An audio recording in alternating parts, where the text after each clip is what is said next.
You won't believe what happened after my last class of the semester. I thought it would be just another talk. Pack up. Head home. But when my student asked to stay behind, I never imagined the thing he'd tell me. It wasn't just what he said.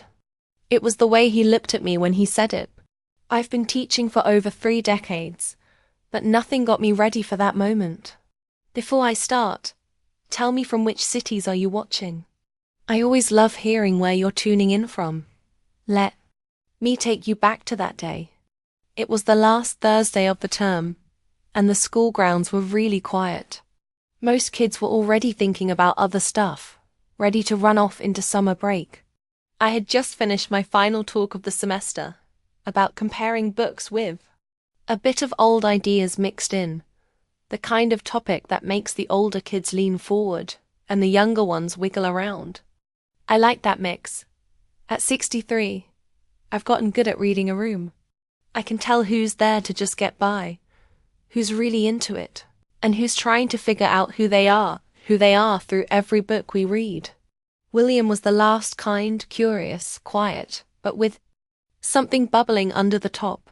He never cut in, but he never looked away either. Always in the front row, always a little too strong for a guy in his 20s.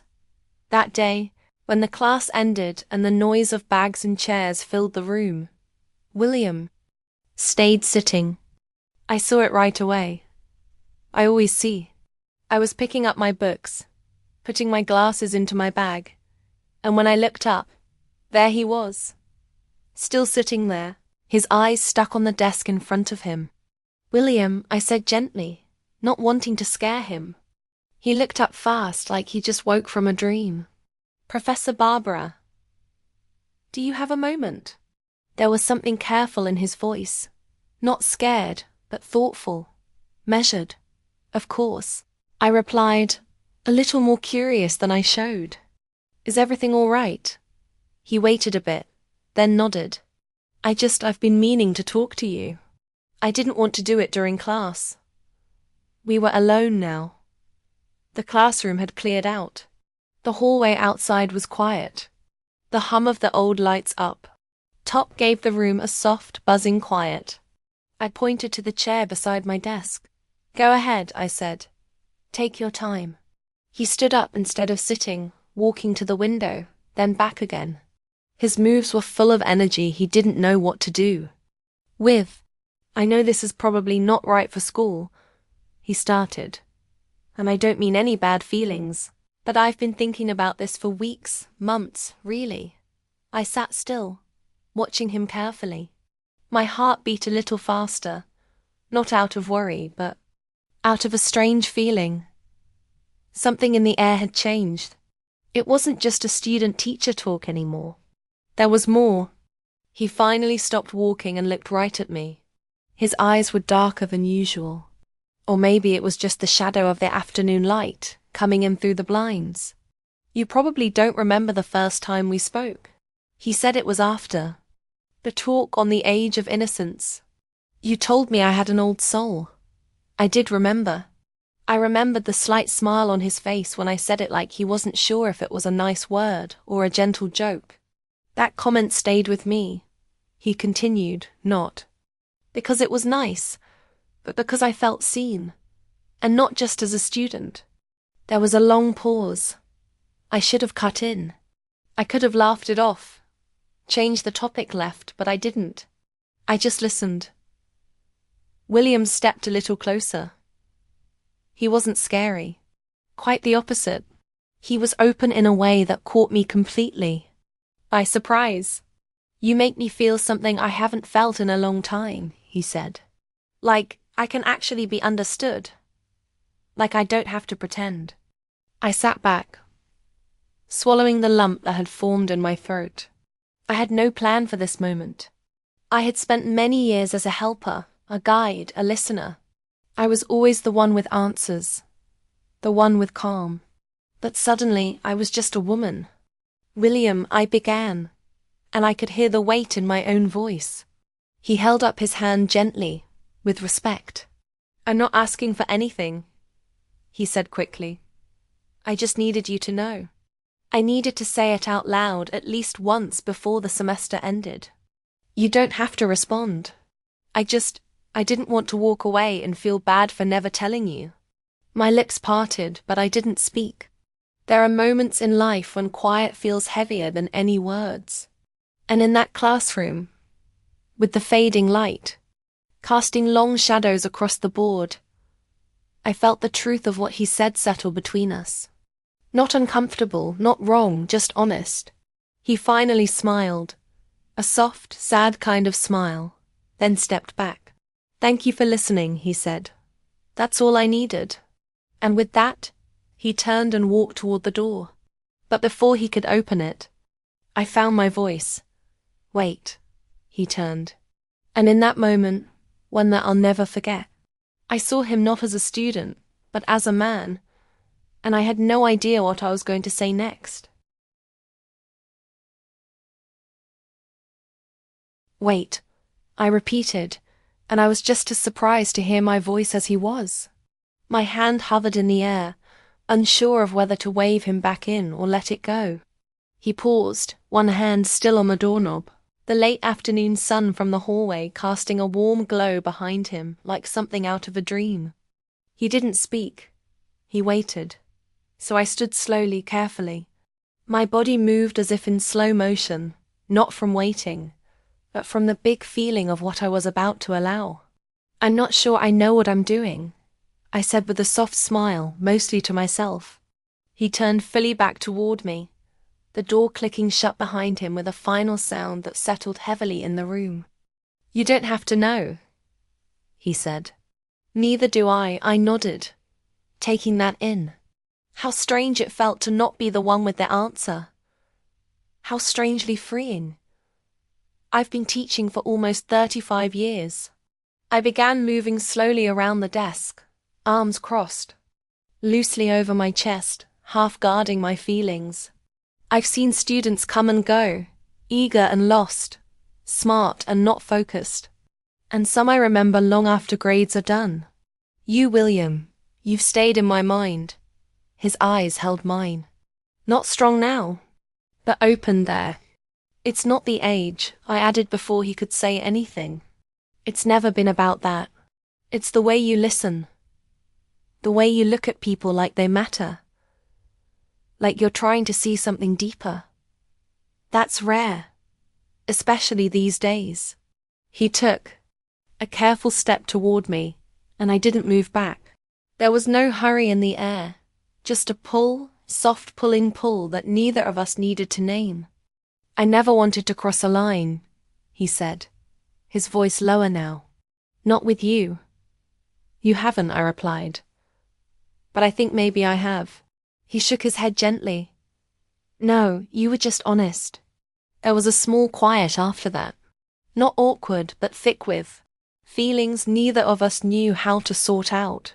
I walked past him, moving to the window and pulled the blinds open a bit. The school grounds outside were emptying. Scattered students walking toward their cars. Bags bouncing. Laughter echoing far. Away. It felt like watching the world from inside a snow globe. Separate. Not touchable. "I don't get seen this way very often anymore," I admitted, my fingers still holding the edge of the blind. "Not as a woman, just as Professor Carter or worse. Ma'am, it's like the world put me on a shelf the moment I crossed 60. You're not invisible to me," he said right away, firmly. I turned to face him, my breath catching a bit at how steady he looked. His hands were in his pockets now, his shoulders relaxed but alert. He was watching me, not waiting for anything, just watching. Like my being there itself had value. "That did something to me, Dot. I spent years teaching about connection," I said, walking slowly back toward him. Books, poems, ideas, all of it about people searching for someone who gets them. And yet, I never really thought I'd still be part of that search. "You are," he said, a little closer now. I stopped just short of him. My eyes traced the line of his jaw, the tightness at the corner of his mouth. He was nervous, even though he looked calm. I could feel it in the way he shifted his weight in a slight tightness in his shoulders. "I'm not afraid of what you said earlier," I whispered. "But I'm afraid of what it could mean if I answer." "I'm not asking you to answer anything," he replied, his voice low and full of something that sounded dangerously like care. "There's a strange comfort in being seen, without having to explain yourself." In that moment, William wasn't a student. I wasn't a professor. We weren't even people bound by rules or years or roles. We were just two people briefly meeting in a way that neither of us expected. I reached out, brushing my hand across the desk for support. It felt like a lifeline, something to tie me to real life. "I don't think I've let anyone in like this." I murmured more to myself than him. "Then maybe it's time," he said, "even if it's just for this moment." I looked at him for a long time, thinking about every risk, every bit of sense that told me to keep my distance. And yet all I could feel was the warmth between us, the slow-growing trust, the tender, unexpected pull of something real. My hand found his gently. No rush, no pressure. He didn't pull away. His fingers curled softly around mine, not taking over, not bold, just enough to say, "I see you." And for the first time in a very long while, I allowed myself to be seen. That night, I walked home in quiet. The early evening breeze was warm, smelling nice with late spring flowers. The streets were quiet, my shoes clicking against the ground as I tried to think about what had happened. Nothing happened, and yet everything had changed. Not because of what he told me, but because someone looked into the very heart of me and didn't back away. I didn't sleep much. My mind played it all again and again. The way his eyes stayed, the gentleness in his words, the stillness between us.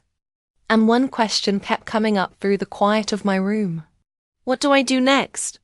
The next morning, I stood in front of my bathroom mirror, brushing my silver-streaked hair with a kind of care I hadn't bothered with in years.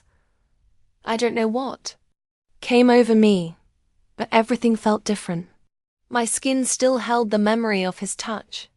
Soft, quick, but grounding. I wasn't even sure if anything would happen next. But I felt it, the change, like something inside me had quietly turned a new way. The halls of school felt oddly new that day. It was as if I had entered a world where everything looked the same, but felt completely fresh. Students walked past. Me, talking, laughing, headphones in, their lives moving forward. I smiled nicely at a few old students who nodded to say hi. But my mind wasn't in that world anymore. It was still in that quiet room with William, wrapped in the warmth of his voice, that look in his eyes. I hadn't expected to see him again so soon. But just after lunch, I stepped into my office. And there he was, sitting in the chair across from my desk, like he belonged there. Calm, put together, and yet something in his face told me he wasn't.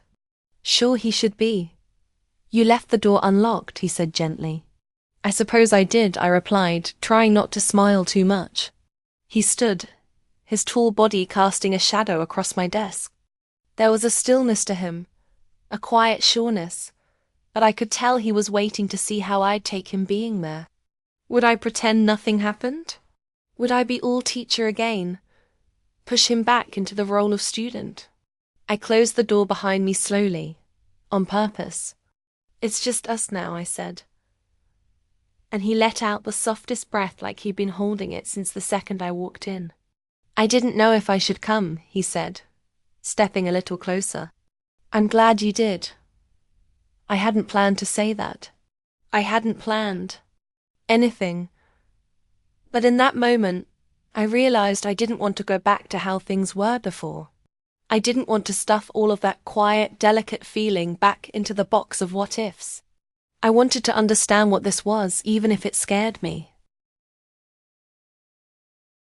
He moved to the window, looking out at the open area, and I watched him for a moment. There was something old-style about the way he held himself, hands behind his back, standing straight, like someone raised to be in every moment. I liked that. Last night, he began, still facing the window. I kept thinking, did I ruin something? No, I answered firmly.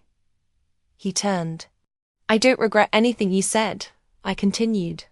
I don't regret the quiet either. It told me more than words ever could. He stepped toward me, and now he was close enough that I could smell the faintest trace of cedar and something warm under it. Not cologne, something real, something him. There's something about you, he said quietly. I've never felt this way before. Not like this. I looked up at him, heart beating in my throat. You don't have to explain it, William. But I want to, he insisted, his voice shaking a bit with feeling. It's not just liking. It's not some dream. It's the way you carry yourself, the way you look at people, the way you made me feel when I didn't even know I needed to be seen. His words hung in the room like dust in the sunlight. I didn't try to answer them right away. I let them settle, breathing in the weight of what he had just shared. You make me feel alive again, I whispered. And that terrifies me. He didn't try to fix the fear. He didn't rush in with promises or big words. He just stepped close enough for me to feel the warmth of his body and said, "Let me walk beside you." That's all. We didn't touch. Not yet. But there was something deeper happening in that moment. The kind of connection that doesn't need body touch to feel real. I realized then that my entire world had been reshaped in a span of days. I wasn't craving being young. I wasn't trying to live a past again. I was stepping into a future I hadn't known was possible. We sat on the little couch in my office, the one no student ever used unless they were falling apart. And yet here we were side by side, both putting something together that neither of yous had expected to find.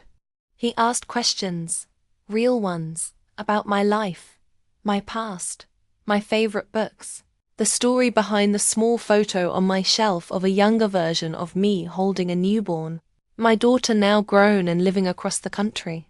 He asked with real interest, not as a way to win points, but because he cared. It had been years since someone asked me questions like that. Years since someone looked at me as someone to discover, not just someone to learn from. I found myself laughing more than once. I couldn't remember the last time I laughed that way. Full, free, the kind of laugh that shakes loose all the parts of you that have been sleeping.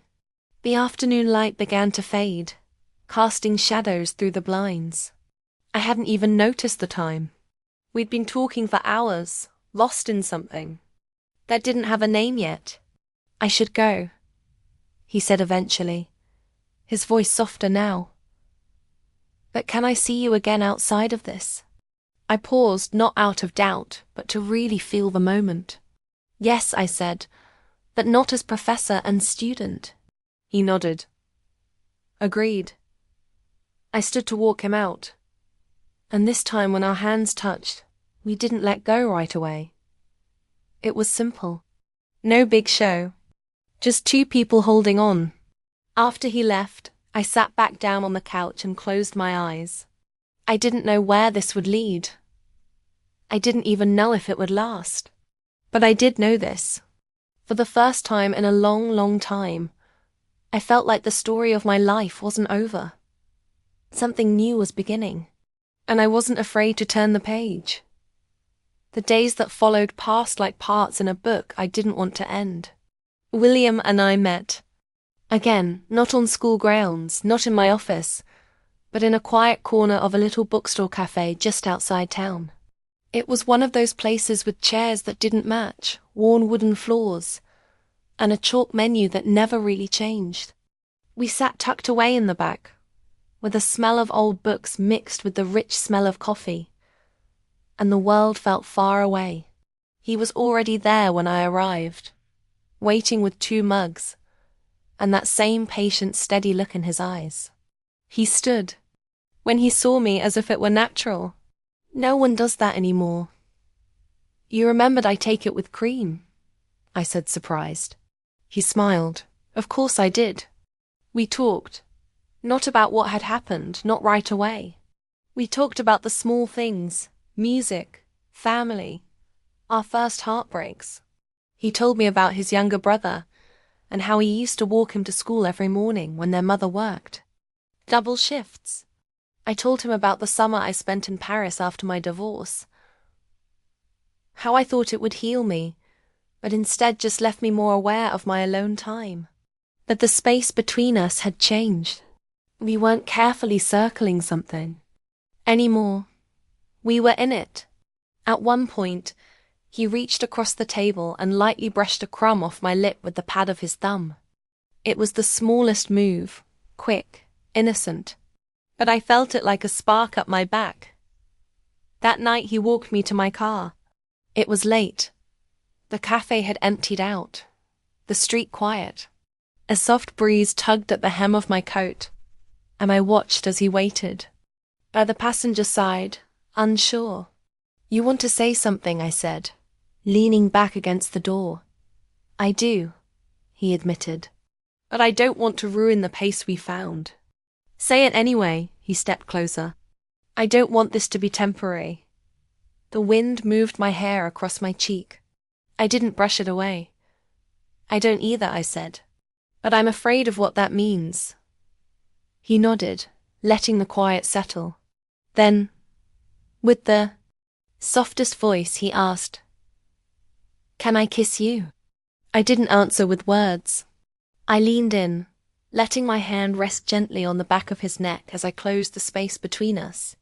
The kiss was soft, slow, not hungry or rush. It was careful, curious. And in that one moment, I felt more seen, more wanted, more known than I had in years. We didn't speak after. We didn't need to. Our hands lingered in parting, and when I watched him walk away, I felt something aching but beautiful, like the closing line of a poem you didn't realize you needed. Back home, I stood in front of my bathroom mirror again. The same silver-streaked hair, the same lines around my eyes. But I saw someone different. Someone alive. Someone unburdened. For the first time, I wasn't afraid of the years behind me. And I wasn't afraid of the ones ahead. William and I continued to see each other quietly, with respect, outside the frame of the classroom and all its rules. He was careful with me, never taking over, never demanding, just there. There was something so rare in that, a kind of guy tenderness that held no wants, only space. We took walks. We shared books. We stayed up late talking about things that had nothing and everything to do with us. It wasn't about age. It wasn't about power. It was about two people in very different parts of life meeting at the spot of timing, truth, and quiet bravery. One evening, sitting on the porch of my house with a blanket over our laps and a bottle of wine between us, he turned to me and said, You make me want to grow older. I looked at him, eyes stinging. You make me feel like it's worth it, I whispered back. There's something deeply human about being chosen. Not despite your years, your scars, your history, but because of them. He didn't want a perfect version of me. He wanted the woman I was when I wasn't pretending to be anything else. That realization, that kind of love, it doesn't shout. It whispers. It lingers. It stays. I don't know what tomorrow looks like. Maybe that's the beauty of it. There's no map for what we found. No label neat enough to fit us into someone else's idea of right. But what I do know is this. He asked to stay after the talk. And what he gave me was something I never knew I needed. Not what he told me, not a kiss, not even a promise. He gave me the chance to feel again. To love, not in spite of time, but through it.